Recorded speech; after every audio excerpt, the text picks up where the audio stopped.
4.5 billion years ago, Earth finished forming. Within 150 million years, geologically, an instant, it had cooled enough to grow a solid crust and fill with liquid water. Tiny zircon crystals preserved in Australian rock tell us the planet wasn't the molten hellscape we imagine. It was blue, stable, possibly already hosting the first fragile threads of life. For the next 300 million years, Earth was bombarded from space at a scale that makes every disaster in human history look like a minor inconvenience. This is the story of the Late Heavy Bombardment, the war that nearly sterilized our planet, and the paradox of how life survived by hiding in the only places hot enough to kill almost everything else. The Jack Hills of Western Australia don't look like much. Red dirt, scrubby vegetation, heat shimmer. But buried in their ancient rocks are zircon crystals older than almost anything else on Earth. These crystals formed 4.4 billion years ago, when the planet was only 150 million years old. Zircons are nearly indestructible, and the oxygen isotopes locked inside them reveal something unexpected. They crystallized in the presence of liquid water. This evidence dismantled decades of assumptions. For years, scientists believed the Hadean Eon, Earth's first 500 million years, was defined by a global magma ocean, a planet-wide furnace where nothing solid could last. The name itself, Hadean, evokes hell. But the zircons prove Earth cooled fast. By 4.4 billion years ago, the surface had solidified. Oceans had condensed. The planet was settling into something like stability. Some of those same zircons contain another signature, carbon, with isotopic ratios that match biological processes. The implication is controversial, but the data suggests life may have started by 4.1 billion years ago. If true, Earth wasn't just calm, it was inhabited. Primitive microbes might have floated in warm tidal pools or clung to mineral surfaces in shallow seas, metabolizing sunlight or chemical energy in an atmosphere thick with carbon dioxide and methane. This was the world before the bombardment. Not a hellscape, but a quiet blue marble with a moon hanging much closer in the sky, only 200,000 kilometers away instead of today's 384,000. The lunar disk would have appeared 3 times larger, filling the night. The sun was 30% dimmer than it is now, but greenhouse gases kept the surface warm enough for liquid water. The solar system had cleared most of its formation debris. Things were settling. Then the outer planets moved. Jupiter and Saturn didn't form where they are now. Early models of planetary formation assumed the giant planets coalesced in their current orbits and stayed there, but gravitational simulations kept producing systems that didn't match our solar system. Something had to give. The breakthrough came with the NICE model, named after the French city where it was developed. The model proposed that Jupiter, Saturn, Uranus, and Neptune originally formed much closer together and closer to the Sun. Beyond them stretched a massive disk of icy debris, the primordial Kuiper belt, containing roughly 35 times Earth's mass in rock and ice. The planets and the disk coexisted in an uneasy equilibrium. Gravity works both ways. When a planet flings a small object inward toward the Sun, the planet itself gains a tiny bit of outward momentum. Over millions of years, this exchange nudged the giant planets farther from the Sun. Jupiter migrated outward slowly. Saturn followed. Eventually, they drifted into a 1-to-2 orbital resonance. Jupiter completed 2 orbits for every one Saturn orbit. Their gravitational pulls began to align rhythmically, amplifying each other. The resonance was a pump. It elongated the planet's orbits, stretching them into ellipses. The gravitational kick destabilized the entire outer solar system. Uranus and Neptune, the ice giants, were sent careening outward. They plowed directly into the primordial Kuiper belt like a bowling ball hitting gravel. The collision scattered debris everywhere. Roughly 99% of the Kuiper belt objects were flung into deep space, forming what we now call the Oort cloud, a shell of icy bodies surrounding the solar system at distances measured in light years. But the remaining 1% was hurled inward, toward the Sun and the inner planets. Earth, Mars, Venus, and Mercury became targets. They sat in the inner solar system with no way to dodge what was coming. The debris didn't arrive all at once. It came in waves over tens of millions of years, maybe longer. But the flux was staggering. At the peak of the bombardment, Earth was struck by a Chicxulub-scale impact. the kind that killed the dinosaurs, every 10 to 100 years. The moon, much larger in the sky and geologically dead, began to flash with impacts visible from Earth's surface. The night side sparkled constantly as asteroids and comets slammed into its airless crust. If anyone had been standing on Earth to watch, the sky wouldn't have been black. It would have been streaked with bolides, fireballs burning through the atmosphere at hypersonic speeds, trailing plasma and lighting up the horizon. The scale of the Late Heavy Bombardment defies intuitive comprehension. Over its duration, Earth was struck by more than 22,000 impacts that produced craters larger than 20 kilometers in diameter. 40 distinct collisions created basins over 1,000 kilometers wide, scars that would have reshaped entire continents if continents had existed yet. The cumulative energy delivered to Earth's surface equaled 1 million Chicxulub events, compressed into 300 million years. At the bombardment's peak between 4.0 and 3.9 billion years ago, the impact rate spiked. A major collision happens every few decades. Smaller impacts, still large enough to vaporize cities, occurred almost continuously. The atmosphere was never given time to clear. Dust and aerosols from one impact lingered while the next arrived. The moon preserves this history better than Earth does. Apollo astronauts brought back samples of impact melt, rock that had been liquefied by collision energy and then resolidified. Radiometric dating of these samples revealed a striking pattern. Nearly all the major lunar impact melts cluster between 3.9 and 3.8 billion years ago. The Maria, the dark basaltic plains visible from Earth as the Man in the Moon, are giant impact basins filled with lava. They all date to this narrow window. If the moon, with 1/6 Earth's gravity, was being hammered this hard, Earth was taking 20 times more hits. Its larger mass and gravity well made it a bigger target, pulling in more debris from the scattered Kuiper belt. Every rock that passed through the inner solar system had a chance to strike Earth. Many did. The night sky during the bombardment would have been surreal. The moon loomed enormous, close enough that its craters were visible to the naked eye. Meteors streaked constantly across the atmosphere, not the occasional shooting stars we see today, but a near-continuous rain of light. Some were small, burning up harmlessly. Others were massive, bright enough to cast shadows and heat the air as they passed. When a large bolide entered the atmosphere, it compressed the air in front of it so violently that the air itself glowed. The shockwave would have been audible from hundreds of kilometers away, a rolling thunder that announced the incoming strike. Then the flash, then the impact. The largest impacts didn't just make craters, they vaporized rock. When an asteroid 500 kilometers wide hits Earth at 40 kilometers per second, the kinetic energy release is apocalyptic. The asteroid doesn't crumple or shatter, it flash converts into gas. So does a massive volume of Earth's crust. The impact point becomes a fireball hotter than the surface of the sun, expanding outward at hypersonic speeds. Within seconds, rock that was solid becomes a superheated plasma cloud rising into the atmosphere.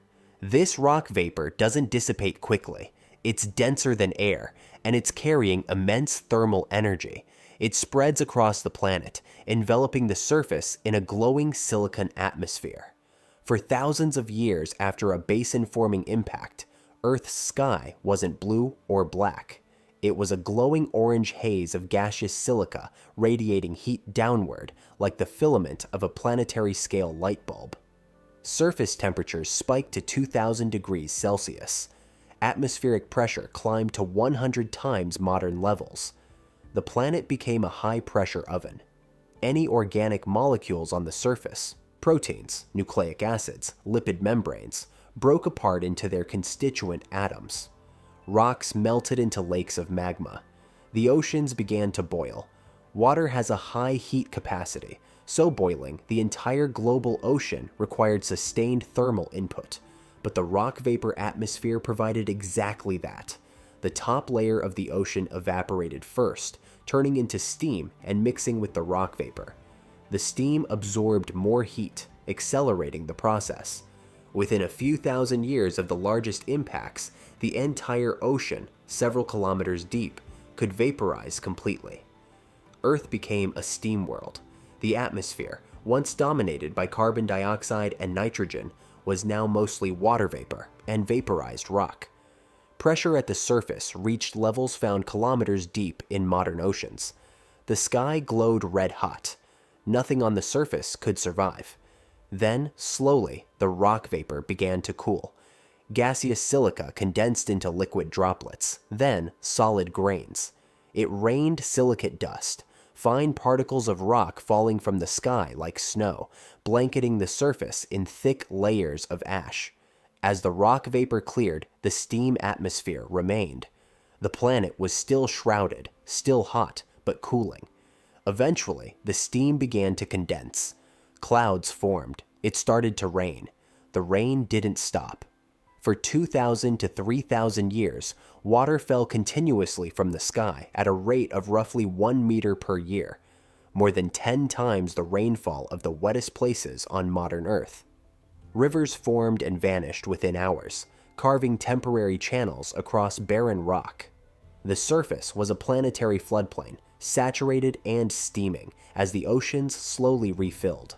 This cycle, vaporization, condensation, deluge, repeated multiple times during the bombardment. Each major impact reset the surface. Each time, the oceans boiled away. Each time, they rained back down. The crust was pulverized, melted, mixed, and reburied under layers of impact debris. Almost no rocks from before 3.8 billion years ago survived this sustained assault. The bombardment erased Earth's first 500 million years of history. If life had started before the bombardment, where could it hide? The surface was uninhabitable. During the rock vapor events, temperatures exceeded the breakdown threshold for even the most heat-stable biomolecules. Water, essential for all known life, was either vaporized or locked in superheated steam. The photic zone of the ocean, where sunlight penetrates and photosynthesis could occur, was sterilized repeatedly. Any microbes floating in shallow water or clinging to rocks near the surface were annihilated. But Earth's biosphere isn't limited to the surface. Modern microbial life exists kilometers underground in the deep biosphere, living in cracks and pores within solid rock. These organisms don't need sunlight. They metabolize chemicals leached from minerals, drawing energy from reactions between rock and water. Some thrive at temperatures above 100 degrees Celsius. During the bombardment, the deep biosphere would have been the safest refuge. Heat from surface impacts dissipated with depth. A few kilometers down, the temperature spike from an impact would have been noticeable but survivable. The rock itself acted as insulation. Microbes living in this environment, already adapted to high temperatures, high pressure, and complete darkness, could have weathered the bombardment without major disruption. The other refugee was hydrothermal vents. These underwater hot springs form where seawater seeps into cracks in the oceanic crust, gets heated by magma, and erupts back into the ocean as superheated fluid rich in dissolved minerals. Modern vent communities host ecosystems based entirely on chemosynthesis, organisms that build organic molecules from hydrogen sulfide and carbon dioxide, independent of sunlight. Even if the surface ocean boiled away during the largest impacts, the deep ocean around hydrothermal vents might have persisted. Water at great depth remains liquid even at temperatures above 100 degrees Celsius because of the immense pressure. Vents located in deep basins could have maintained liquid water and chemical energy throughout the bombardment. This explains a critical piece of evidence. LUCA, the last universal common ancestor of all life on Earth, was almost certainly a hyperthermophile. Genetic studies trace back the phylogenetic tree of bacteria and archaea to their common root and reconstruct LUCA's metabolism. The result points to an organism that lived in hot, chemically rich environments, exactly the conditions found in hydrothermal vents or the deep biosphere. Molecular clocks place LUCA's existence between 3.9 and 3.5 billion years ago, right at the end of the bombardment. This timing isn't coincidental. The bombardment acted as a filter. Life didn't necessarily go extinct, but all its diversity collapsed. Only the organisms already living in extreme heat, deep underground or around vents, survived. Everything else died. When the bombardment finally tapered off, these extremophile survivors repopulated the planet. Every organism alive today, every bacterium, every tree, every human, descends from those heat-adapted survivors. We exist because our ancestors knew how to live in hell. The bombardment sterilized the surface, but it also delivered the ingredients life needed. The objects hitting Earth weren't all the same. Some were rocky asteroids from the inner belt. Others were icy comets and wet asteroids from the outer solar system, remnants of the primordial Kuiper belt scattered inward by the ice giants. These outer system objects carried volatiles: water, ammonia, methane, and complex organic molecules. Water was the most critical delivery. Earth likely had some water from its initial formation, trapped in minerals or delivered by earlier impacts, but the total volume was uncertain. The Late Heavy Bombardment topped up the oceans. Carbonaceous chondrites, a type of asteroid rich in water and organics, have a deuterium to hydrogen ratio that matches Earth's oceans almost perfectly. This isotopic fingerprint suggests a significant fraction of our water came from these objects. The impacts also delivered prebiotic chemistry. Carbonaceous chondrites contain amino acids, the building blocks of proteins, and nucleobases, the molecular units of DNA and RNA. Some even carry simple sugars. These molecules didn't just survive the journey through space, they survived the impact. Analysis of meteorites found on Earth shows that organic compounds can endure the shock and heat of atmospheric entry if they're buried inside a larger rock. But the impacts did more than deliver molecules. They synthesized new ones. When an asteroid slams into the atmosphere at hypersonic speed, it creates a shock wave that compresses and heats the air to extreme temperatures. In this high-energy environment, simple gases like nitrogen, carbon dioxide, and water vapor can react to form complex organic molecules. The fireball becomes a chemical reactor. This process, called shock synthesis, solves a long-standing problem in origin of life research. The famous Miller-Urey experiment in the 1950s showed that amino acids could form in a reducing atmosphere rich in hydrogen and methane. But modern evidence suggests Earth's early atmosphere was neutral, dominated by carbon dioxide and nitrogen, a mix that doesn't favor organic synthesis under normal conditions. Impact shock provides the missing energy. The violence of the collision itself drives the chemistry. Phosphorus is essential for DNA, RNA, ATP, and cell membranes, but it's rare in bioavailable forms on Earth. Most terrestrial phosphorus is locked in insoluble minerals like apatite. However, iron-nickel meteorites contain a mineral called schreibersite, which releases reactive phosphorus when it weathers. The Late Heavy Bombardment delivered massive quantities of schreibersite to Earth's surface, making phosphorus available for early biochemistry. The paradox is complete.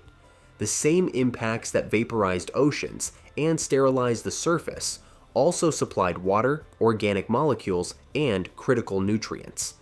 The bombardment was both destroyer and creator, death and delivery in the same event. Life couldn't survive on the surface during the worst impacts, but the chemistry required to restart life was being delivered with every strike. Earth destroyed its own evidence. Plate tectonics, the engine that keeps Earth geologically active, constantly recycles crust. Oceanic crust sinks back into the mantle at subduction zones, melting and mixing with deeper rock. Continental crust is thicker and more buoyant, but even it erodes and gets buried under sediment. Over 4.5 billion years, this process has obliterated nearly all rocks older than 3.8 billion years. The Hadean and early Archean eons are missing from the geological record. The few surviving fragments, zircons from Jack Hills, tiny mineral grains in Canadian and Greenlandic rocks, are anomalies. They endured because they're chemically inert and physically tough, but they don't tell the full story. To understand the bombardment, Scientists needed a witness that hadn't erased its history. They looked at the moon. The moon is geologically dead. It has no plate tectonics, no atmosphere, no liquid water. Craters form and stay. Impact basins from billions of years ago remain visible, barely modified except by subsequent impacts. The lunar surface is a museum of solar system history, and Earth shares that history. When Apollo astronauts collected samples from the lunar Maria, the dark plains visible from Earth, they brought back impact melt breccias, rocks that had been shattered, melted, and re-solidified by asteroid collisions. Radiometric dating of these samples revealed something unexpected. Nearly all the Maria samples, from different landing sites across the moon's near side, clustered in age between 3.9 and 3.8 billion years ago. This tight clustering suggested a spike in impacts. If all these basin-forming impacts happened within a 100 million year window, something unusual was happening in the solar system. The inference was straightforward. The moon and Earth orbit together. If the moon was being heavily bombarded at 3.9 billion years ago, Earth, larger, with stronger gravity, was being hit even harder. Estimates suggest Earth took roughly 20 times more impacts than the moon during the same period. Additional evidence comes from Earth's mantle chemistry.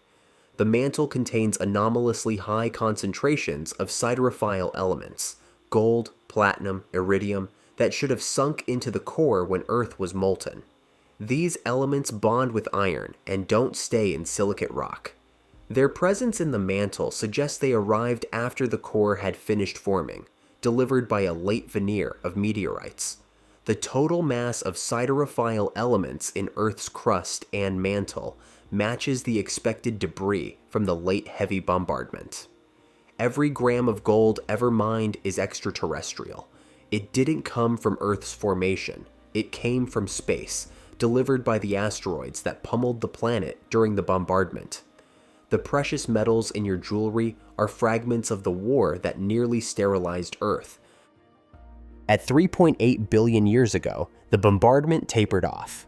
Impact rates dropped, the sky cleared, the surface cooled and stabilized. For the first time in 300 million years, Earth's crust wasn't being constantly pulverized. Almost immediately, life exploded. The oldest definitive fossils, stromatolites, layered structures built by microbial mats, appear in rocks dated to 3.7 to 3.5 billion years ago. These structures form when photosynthetic bacteria trap sediment and precipitate minerals, building up centimeter-scale mounds over years or decades. Their presence proves that by 3.5 billion years ago, life wasn't just surviving. It was thriving, colonizing shallow water environments and using sunlight for energy. The speed of this recovery is striking.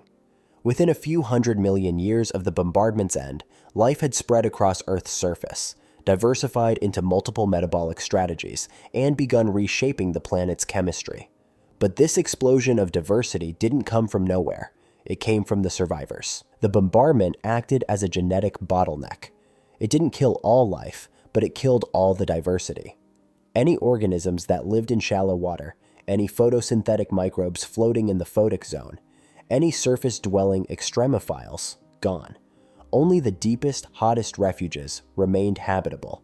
The tree of life was pruned down to a single lineage, or perhaps a small population of closely related lineages. When the bombardment ended, this tiny population of survivors repopulated the planet. They adapted to new environments, evolved new metabolisms, and radiated into the niches that opened up as the surface stabilized. Photosynthesis evolved, allowing life to harness sunlight. Nitrogen fixation evolved, letting organisms pull nitrogen from the atmosphere. Slowly, life reclaimed the surface and began to dominate it. But every organism alive today, every bacterium in the soil, every fish in the ocean, every human being, descends from those survivors. We are the product of the genetic bottleneck. The bombardment filtered life through the narrowest possible funnel, and everything that exists now came out the other side. The Late Heavy Bombardment wasn't just a disaster Earth survived. It was the crucible that forged the conditions for life as we know it. It delivered water, organic molecules, and nutrients. It cracked the crust and potentially jump-started plate tectonics. It sterilized the surface, but preserved life in the depths. It killed diversity, but selected for resilience. In the end, life won by hiding in the only places brutal enough to prepare it for what came next.